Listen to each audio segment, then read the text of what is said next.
राज्यातील तब्बल 8,000हून अधिक गावांना शाळाच नाही. केंद्राने शैक्षणिक परिस्थिती सुधारण्याचे निर्देश दिले. 2025-26 साठी समग्र शिक्षण अभियानाचा अंतर्संकल्प नियोजनासाठी बैठक पार. राज्यामध्ये 11वी विद्यार्थ्यांच्या 51,000 जागा वाढल्या. 21 मे रोजी अर्ज भरण्यास सुरुवात. कला शाखेच्या जागांमध्ये लक्षणीय घट झाल्याची माहिती समोर. आजपासून 11वी ऑनलाईन प्रवेश प्रक्रियेची नोंदणी करण्यात येणार.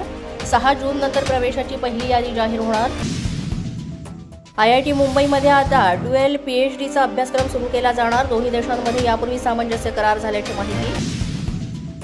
राज्य शासनानं ई-बाईक टॅक्सीबद्दलचा निर्णय जाहीर केला. 1 लाखाहून अधिक लोकसंख्या असलेल्या सगळ्या शहरांमध्ये इलेक्ट्रिक बाईक टॅक्सी सेवा सुरू होणार. परिवहन विभागाकडून नियमावली जारी. भारतामध्ये वर्षभरात 7 लाख ई-रिक्षा विकल्या गेल्या. मागच्या वर्षी भारतामध्ये ई-रिक्षांची विक्री सुमारे 20% वाढल्याची माहिती.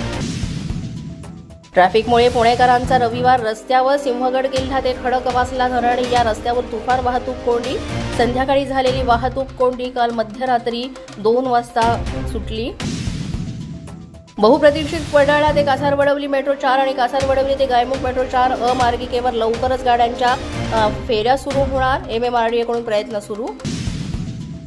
मध्य रेल्वेकडून मेल एक्सप्रेसमध्ये हेड ऑन जनरेशन पद्धतीचा वापर. HOG प्रणालीमुळे मध्य रेल्वेची 170 कोटींची बचत होणार. एक्सप्रेसमधील इंजिन प्रणित वीज निर्मितीची प्रक्रिया.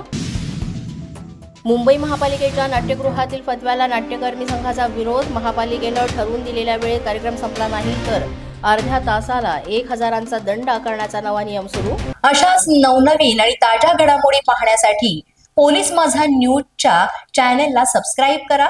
आमचं फेसबुक, ट्विटर आणि इंस्टाग्राम पेज आहे ते सुद्धा फॉलो करा. तसंच अधिक माहितीसाठी पोलीस माझा न्यूजची वेबसाईट आहे www.polismazha.com या वेबसाईटला अवश्य भेट द्या.